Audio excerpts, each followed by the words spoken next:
بسم الله الرحمن الرحيم الحمد لله رب العالمين والصلاة والسلام على أشرف الأنبياء والمرسلين على نبينا محمد وعلى آله وصحبه أجمعين. Welcome to another episode of our series on Al-Qawaid Al-Fiqhiyya, Islamic legal maxims. In our last episode we discussed the major legal maxim Al-Yaqinu la yuzalu bil-shak. Certainty is not displaced by doubt. And this maxim has many corollaries or subsidiaries. So in this episode we'll be discussing some of those subsidiaries. The first is al-aslu bara'atu dhimma. Again, the word that keeps coming up in the corollaries of this maxim is the word asl. So it has many meanings in fiqh and in usul fiqh, and the one that's intended here is the basic rule, the starting assumption, the default rule. So the basic starting rule is bara'atu dhimma. Bara'a is one of the surahs of the Quran, is sometimes called Bara'a. It's another name for Surah At-Tawbah. It comes from the first word in the surah. And bara'a is a noun derived from the verb bara'a, and one of its meanings is to be free from, or to be exonerated from. So the word bari means to be innocent. The word dhimma means responsibility, and as a technical term, it is liability. So what it means, the overall meaning of this maxim is that the starting rule is that people are not liable for anything. So when a person is born into this life, they don't owe debts. In contrast to some of the practices, unfortunately and shamefully, I mean, from the news documentaries that I've seen about this practice, one of the places where you have slavery in its original form is still in some countries. And one of the early reasons that people became slaves in history was debt. So a person goes to work in some situation where they're not being paid a living wage. And so they keep borrowing from their employer in order to make ends meet. The employer is exploiting them. They're not paying their workers enough to survive on. And so they get into the situation where every month that passes, they owe their employer more and more money. And then the terms of the contract are that, well, you know, your kids are here too, and so if you don't pay off the debt, the kids are also going to end up working for us to pay off the debt. So this violates any number of principles of the Sharia, and one of them is al-aslu bara'atu dhimma. Children cannot inherit their parents' debt. If a son chooses to pay his father's debt out of a sense of filial loyalty, you know, that's a praiseworthy act, but he's not legally obliged. So people are born free of liability. And when a legal case comes up, this principle takes effect across a wide range of issues. One of the famous ones, which is also a principle that we share with Western law, which is that you're innocent until proven guilty. And Actually, from what I've read, Napoleonic law actually didn't accept that principle. If a person was brought up on trial on some charge, the burden of proof was on the defendant to prove that he was innocent. That is not a principle that's accepted in Anglo-Saxon law and American law, which is inherited from that and developed out of it. So the principle that someone who is charged with a criminal offense is innocent until proven guilty, that is something which is well founded in Islamic law, and it's also accepted in some man-made systems. So for instance, Al-Ghazali rahimahullah, he mentions in Al-Mustasfa a Maliki ruling where they said, if a person is brought and there is some suspicion that he has committed theft, and the police want to get a confession out of him, but they don't have enough evidence, but they really have good reason to believe that he's stoned, that they can beat him to extract a confession. And they based that ruling on maslaha, public benefit. And Al-Ghazali, took vigorous objection to that reasoning, based on this principle that, people are innocent until proven guilty. Human beings are born with dignity. This is a God-given right. وَلَقَدْ كَرَّمْنَا بَنِي آدَمَ. Allah says, we have honored the children of Adam. So, nobody has a right to strip people of their dignity unless they're proven to have done something wrong, and then that stripping of dignity occurs within the limits of the law. The whole principle of the Sharia is that people are ruled by the law, the rulers and the public, the rulers and the ruled. Everybody is subject to the law. And if you have a system, which is what we see throughout the world, where there's a certain set of laws for the powerful and the privileged, and another set of laws for the weak and the dispossessed, then that is the essence of injustice. And so wherever you have a system that's running on that, whether it's in a Muslim country or a non-Muslim country, that's totally contradictory to the essence of the Sharia. So, al-aslu bara'at al-dhimma. Some other fiqh applications of this, they don't necessarily have to be legal issues per se. I remember reading a fatwa where there was a woman, she was a young mother, it's her first child, and she had been nursing her baby while lying down, and she fell asleep. And she woke up and the baby had turned blue. And when you're asleep, you turn from one side to another, and you're not really conscious of doing that. And so she was guilt-stricken that, oh my God, I must have turned over and I smothered my baby. And so a relative of this woman asked the scholar regarding the rule in her case.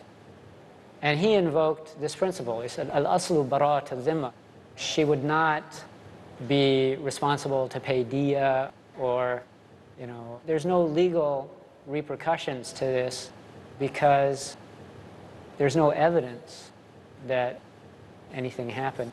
There's a syndrome called sudden infant death syndrome. It's a medical syndrome that's been well described in the medical literature, that sometimes babies just stop breathing. They're perfectly healthy as far as anyone knew, but for some reason they stop breathing. So given that that is a medical reality, and given that she was asleep and she didn't know what she did, then the presumption is that she was not the cause of her child's death. Another example of this principle is that somebody loans a car, he loans his car to somebody, and the person is driving the car and something goes wrong with the car. Let's say the transmission breaks down. The owner of the car doesn't have the right to say, hey, wait a minute, you know, the car broke while you were using it, you need to pay to get it fixed. I mean, the transmission, unless you can prove that this person, you know, he put sawdust in the transmission case, or there has to be some evidence that he was the cause, because, you know, when you use a car, it's a used car, parts wear out. These things happen. So the asl is, the starting rule is that person who borrowed it is not liable for the damage unless he has been explicitly proved to have had a hand in it.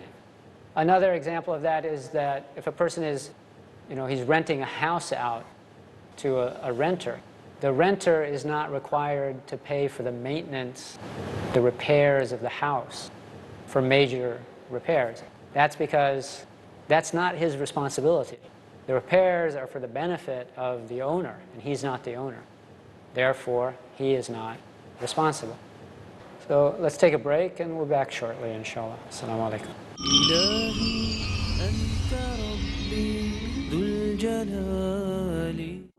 With skill and strategy, defend Islam. with patience and positivity, Protect yourselves from doubts.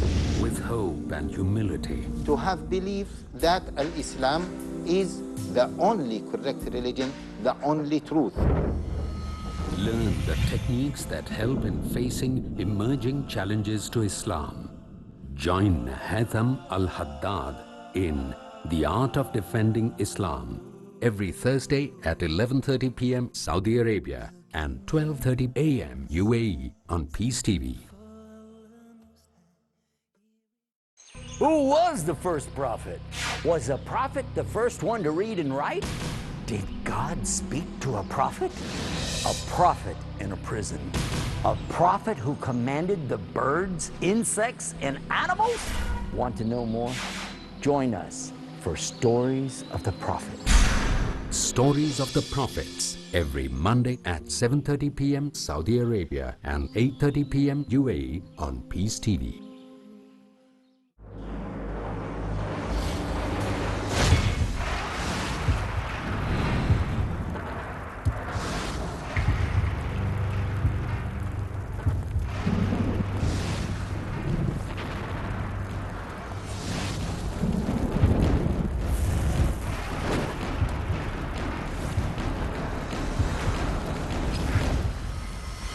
Every human being can agree to disagree or disagree to agree.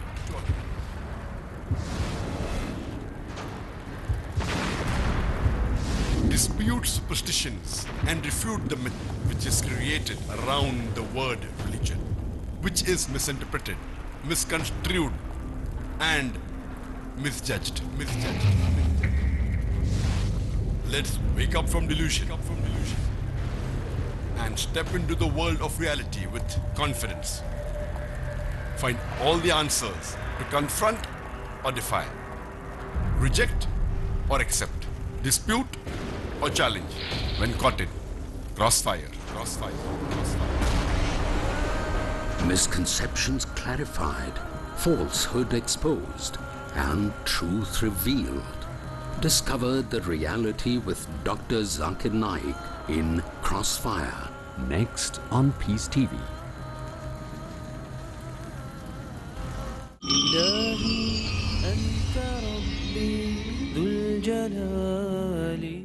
Assalamu alaikum, welcome back.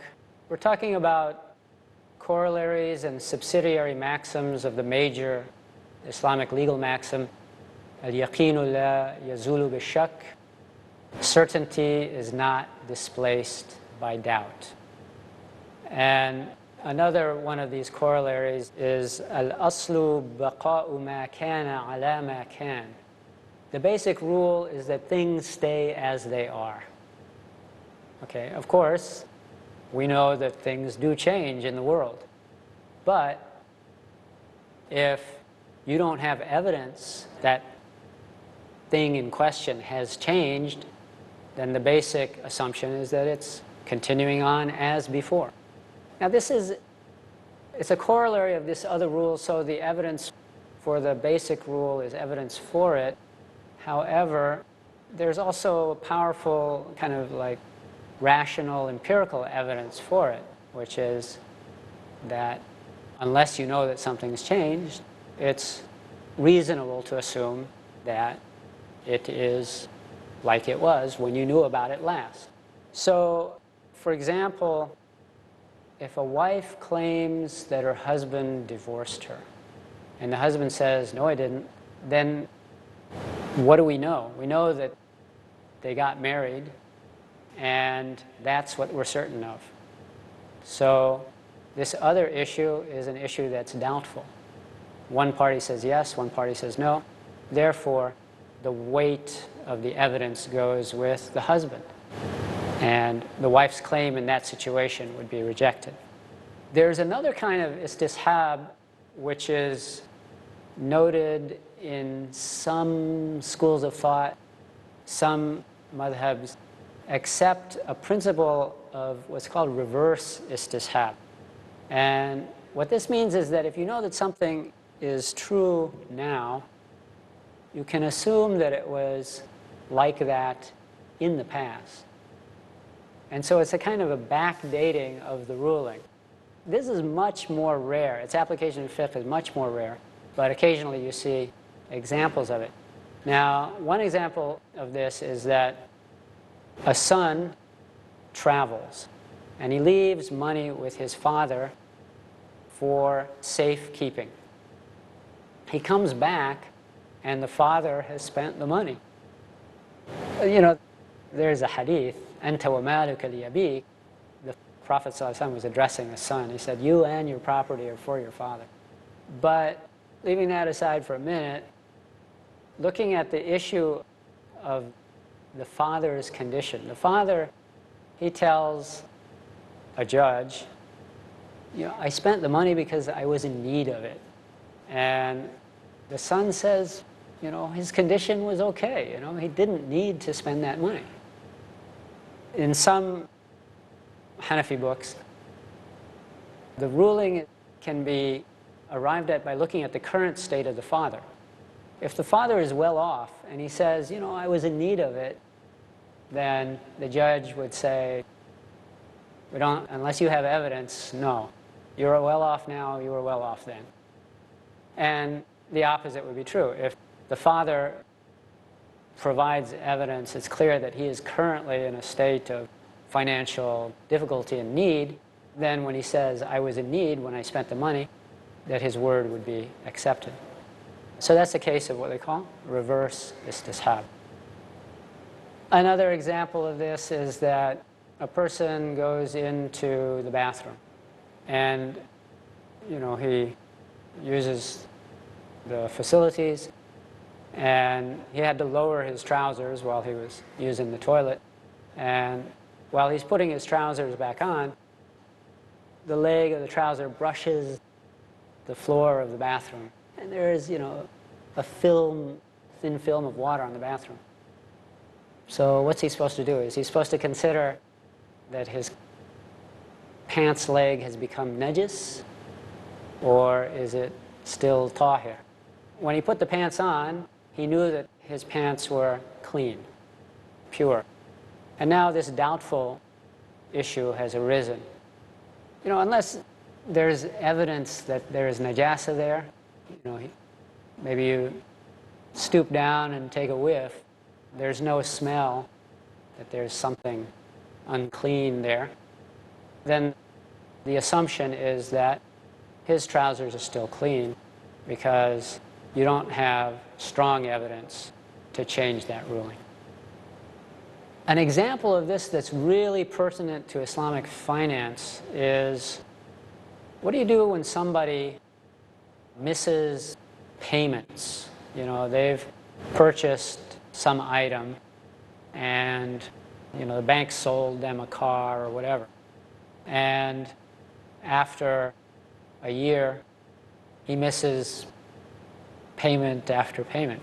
And he says, you know, I'm suffering from hardship. So should the bank just say, okay, you know, people who are in a state of hardship should be given a respite, فَإِنْ كَانَ ذُو عُسْرَةٍ فَنَظِرَةٍ إِلَى مَيْسَرَةٍ. I mean, it's a Quranic stipulation.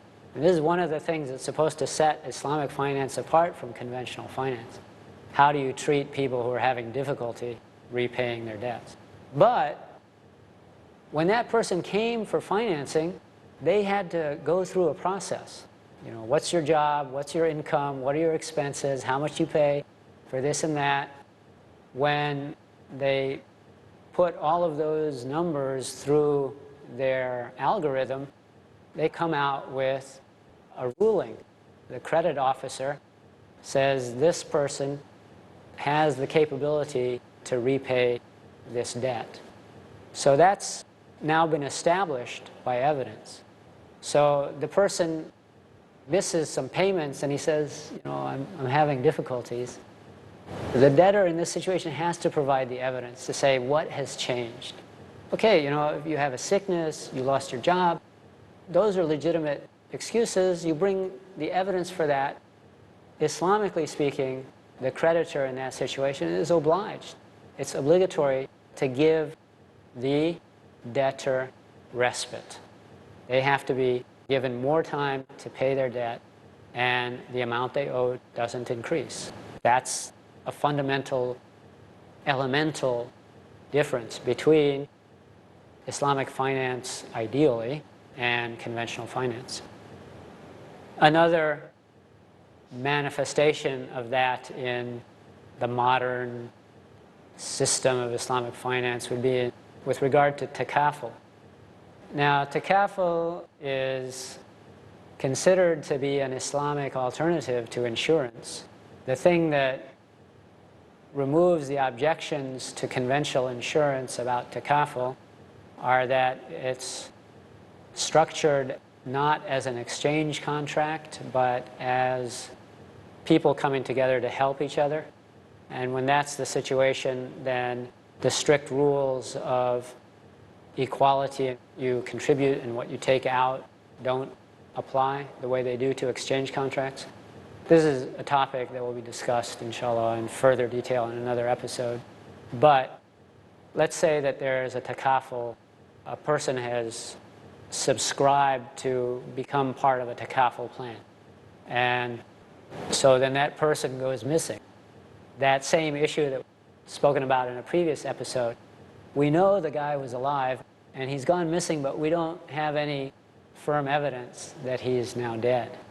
Well, his heirs, the beneficiaries of that takaful policy, they would not be able to claim the takaful benefits until firm evidence is provided that this person is actually dead.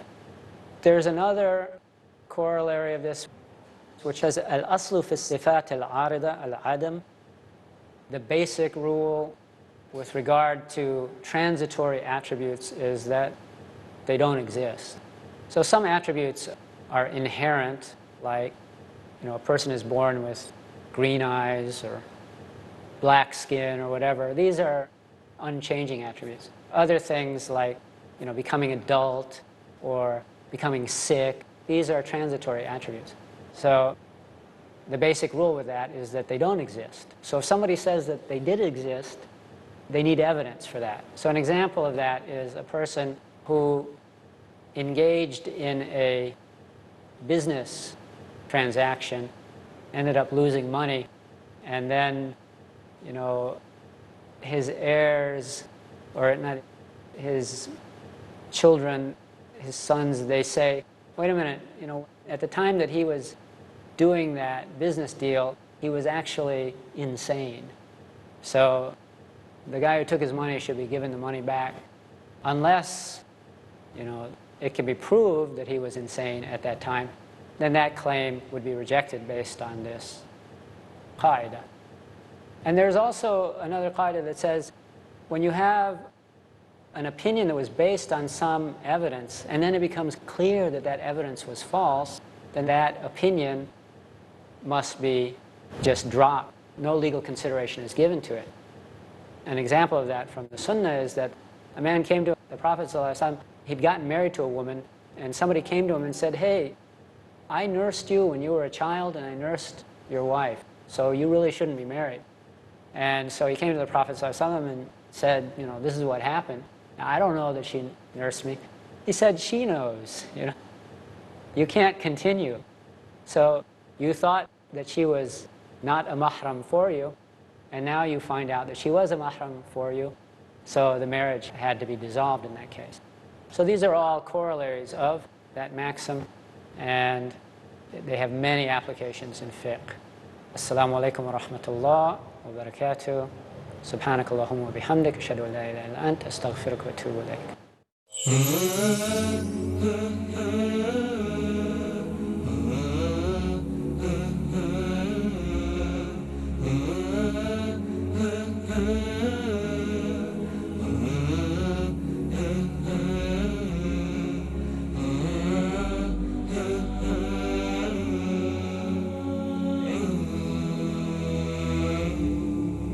إلهي أنت ربي ذو الجلال علمت بما نويت بلا جدال إلهي قد أتيتك فاعف عني وهذا ذل يغني عن سؤالي أفلا يتدبرون القرآن أم على قلوب أقفالها. Soothing verses, awakening contents. Unlock your hearts. Let us start to reflect and interact with the glorious Quran through simple and interactive grammar exercises. هو هم أنت أنتم أنا نحن. Explore the secrets of success that exist in the blessed lines of the Holy Quran. Using what you recite every day and night, learn 250 words that occur 55,000 times, or 70% words of the Quran. Let's understand the Quran. Let's join Dr. Abdul Aziz Abdul Rahim in Let's Understand the Quran.